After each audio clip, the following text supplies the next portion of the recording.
Walaupun kami ini yang kami sangat kecewa tentang ketua DPRA yang tidak mau menerima guru. Saya udah buat surat bulan 6, sampai sekarang tidak direspon untuk audiensi perwakilan guru seluruh Aceh. Oh ya? Sampai hari itu kami membuat demo tanggal 18 Juli kemarin membuat demo.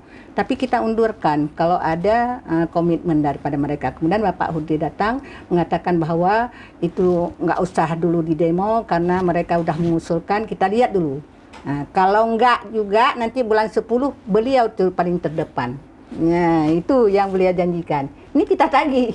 Ditanyakan oleh masyarakat, dari kami guru juga, kemudian dari organisasi-organisasi guru juga, mereka curiga apakah ada dana itu. Masih ada nggak dana tersebut? Nah, karena nggak pernah digunakan.